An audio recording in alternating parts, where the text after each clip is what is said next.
Right. I don't know.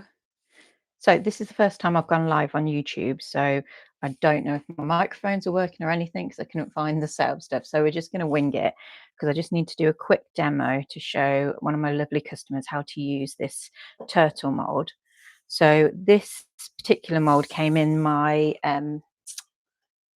which one was it? My February subscription box. Hold it up, see if you can see that. So it's a layered mold. It's quite a large one to use with UV resin, but because you build it up in layers, it works fine. So we're just going to work with some glitter and some pigment and create this. So, oh, if you've never seen me before, I'm Rebecca from Bet Makes, and normally I go on TV and demonstrate, and it's really easy because they film it all, and I don't have to worry about any of this stuff. So I'm just going to crack on and hope that you can all hear me and see what I'm doing. And also, obviously, I'm going to be in chat. Oh, hello. Thank you for joining us. It's just me on my own today. Normally, I've got help, but I felt I need to get braver with doing these things because I get asked for like demonstrations of how to do stuff, and to film and edit a video takes like a whole day to do it properly. So getting more comfortable with going live is just going to be a great solution. So right now I'm using my own brand of UV resin. So this Bet Makes UV resin, and I'm mixing it in with a like holographic glitter that's quite iridescent and shimmery because I want the shell to be really sparkly and capture the light. So I'm just going to fill in the shell up to the first layer, and then I will cure that under the UV light for a couple of minutes, and then we'll build up the next layer. And the shell has some little details in the mold, but we can pick them out once it's fully cured by rubbing some paint into the design, which actually I haven't pulled out. I'll have to go find that in a minute. I'm just reading the messages. How much resin do you put in? How do you know if it's enough? Do you mean into the mold? Because it comes out the bottle like one part ready to go, you can just keep adding to it if you need extra. But it's just one of those things where you sort of learn to eye it eventually. Like you'll start to squeeze out like approximately the right amount, but it's always better to use less than too much because obviously you can add to it. And if you're meaning with the pigments, again, with the different pigments that you add, you can get different shades of color. So it's all about preference.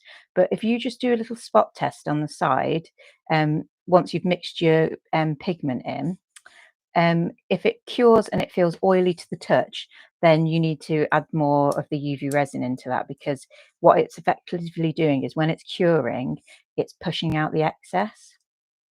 And when I'm talking about UV resin, I am only ever talking about my own brand, because they're all completely different and, you know, like cure slightly different, have their own little nuances. So I've filled this little turtle back up now. I'm just going to spread the glitter to everywhere. You can see that. I'll hold it up in a second. There we go.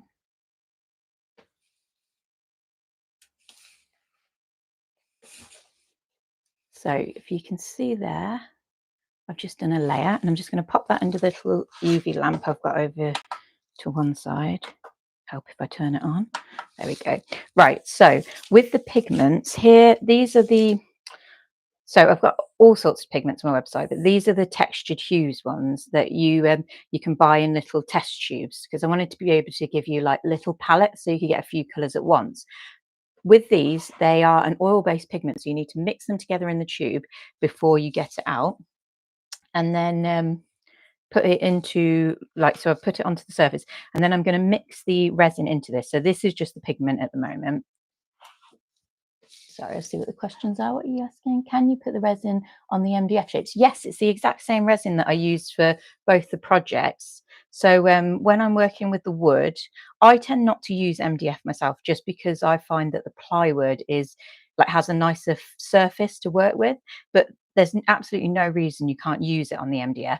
I just find that it's a slightly darker coloured surface, so it's always good to maybe paint it first with like a white before you then add your colors on, you know, so that the colors pop once working with it. So I had a lot of pigment there, and because the turtle's quite large, we're going to have to mix up quite a lot of resin for this layer. So I'm going to get this one up. So that's all cured now.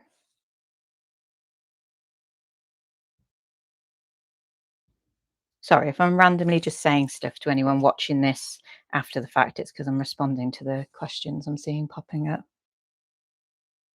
So yeah, with the textured hues, if it's like got a consistency like PVA glue and a bit gloopy, you want to add a bit more resin because it wants to move more like honey, where it's like kind of like a smooth finish.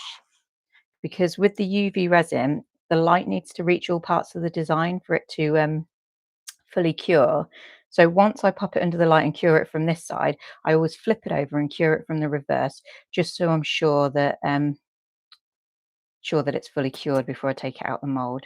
But most times, if you take it out the mold and it's formed like it's a solid shape, but it's still a little bit sticky to the touch, you can just pop it back under the light and cure it. But if you find after doing that and it's not curing and it's still like sticky, then that will be too much pigment. Do you do demos for the craft kits? Yes, I am. Well, so obviously I was on Create Craft, so everything I had, I used to have videos to back it up. But then when they went bust, everything like disappeared with them. So I'm slowly building up my own videos of everything. But if there's ever anything specifically that you want to see, just drop me a message. And going forward, if you're doing the subscription box, then that will have videos in advance. Like we're already working on the one for the May box. And I did a live the other day for the April box. So normally I wouldn't work on the backing card, but it's just so that you can actually see, because obviously the molds are translucent. So on the white of the table, you can't really see what what I'm doing. I might zoom in a little bit more for you guys so you can see a bit clearer. Let's see. Bear with me. As far as it'll go. There we go. So yeah, just going to fill this mold up to the top now. Don't worry about if you get it on the resin on the edge of the mold, because you can just scrape it off before you cure it.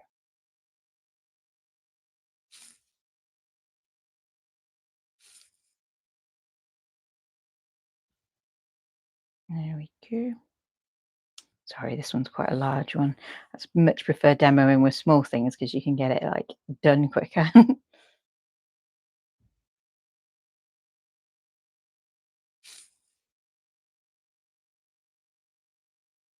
Go. And like I said, all those little details like his eye, I'm just covering it over now. I could have put a little bit of like black pigment in his eye, this side of things, like using the resin and stuff, but I'm going to just pick out those details afterwards with the paint instead, because if you use a pin to like rough up the surface where you want like extra paint detail, it will like adhere to the surface better, and then you can like seal it in with a little tiny bit of the clear resin. I just find it so calming just dropping the resin in.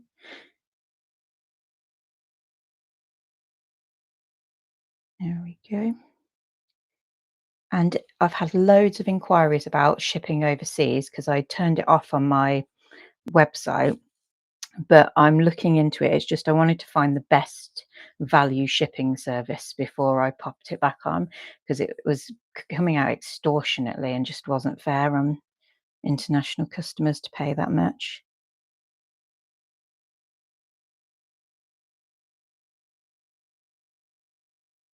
Right, almost full. So if you ever cure your shapes and you get like a ridge on the edge, that's due to the mold not being completely full. So if it's just the back of your design, you don't really care, then you don't need to waste your resin if you're happy that it's full enough. But if you wanted it to be like perfectly flat, because it's going to be like part of a different design and not like backing onto a, like a jumper or something, then you just fill it up to the mold to get a perfectly flat surface, and if not, you can just gently sand any ridges off. So I'll just show you that. So that's nice and full now. I'm just going to leave that under the light for a while, and we'll clear up this mess. I'm just going to grab some paint so we can do the other step. So I'm just having a look at these comments. Do demo the crushes. So if you wanted to do different colours, you have to cure the first colour you've put down first. Yes, so there's multiple ways of doing it. So you can either do it as like a resin pour where you pour all the colours in at the same time and it all merges together. But if you want to define different lines between them, then you need to cure it as you go. Ooh, just throwing resin on the floor. Good job, it's my studio and not the house. 1 second.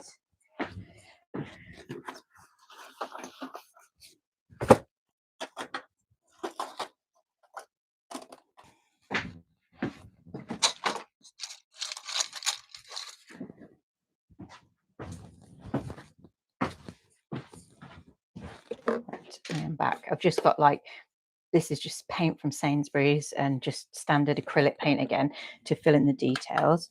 So after that, first go in the lamp. It's already solid to the touch. And I'm just going to turn it over so you'll be able to see the design. Oh, the light's so bright. You can, through the mold, you can see what you've done so far. And then I'm just going to pop it under the lamp and cure it from that side, because if the turtle's been like blocking the light getting all the way through, it's more of an issue when you're using darker paint. But right, let's see what these other questions. Where is the April box one? I don't. Facebook, only YouTube and Instagram. Oh, okay. So going forward, everything's going to be on YouTube. It's just the other night when we tried to go live, I wasn't registered, so it wouldn't let me onto YouTube for 24 hours. So I'll see if I can save it from Facebook and upload it onto YouTube as a video for you. Right, let's see. Next steps. So we'll take this out the mold, and if it's not fully cured, I will then pop it back under, but we'll turn it over because this is a satisfying bit. I'm gently going to peel that out, and any bits where we've gone over. There's your little turtle guy. Oh, sorry, turn him around. And so these little bits where I've gone over, you can just break them off. Or sometimes I just use like little nail scissors just to pick it off. Now on his back, I don't know if you can see those little like lines. And then he's got the little detail on his eye and his feet. I've not actually got any wipes around here. So what I'm going to do is just use some of this acrylic paint. This is why my hands are always dirty as well. Like I'm always putting my fingers in paint. So I'm just going to now rub this into the back of him. I'm going to have to find something to rub it off with, because this is now going to pick out all those little lines.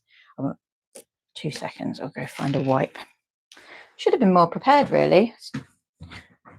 Do I have anything?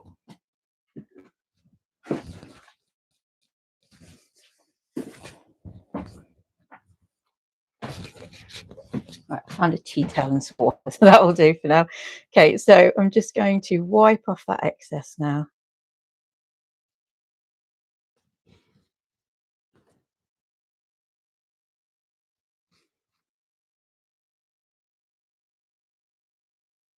And then if I lift that up, sorry, let it focus for a second. And then you can see it's picked out those little shell details there. But alternatively, you could have picked those out in the mold and made each little section of the shell like a different color or something. And then we'll just do the same with the eye. I've just got a little pin, a section of the shell like a different color or something. And then we'll just do the same with the eye. I've just got a little pin. And if you just roughen up the surface of his eye, so it's like a scratchy surface, and then when you put the paint on it, it will stay on there a bit better. Just going to use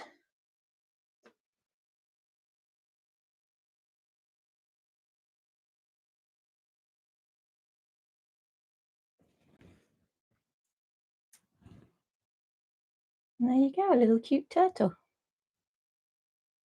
I'll just check the comments and see if I've missed anything. You're a star. Thank you, Jill. I've seen your name for many years popping up, so thank you so much. Thanks for the ice. I'll try it out. Oh, perfect. Yep. If you have any questions, though, please. I've got a craft group over on. Oh, you just said you don't Facebook. Over on Facebook, but I suppose I might set up the YouTube membership thing. You know, like where you can join. I don't think it costs money. If you don't follow along on Facebook, because I know a lot of people don't like Facebook. But thank you for joining me.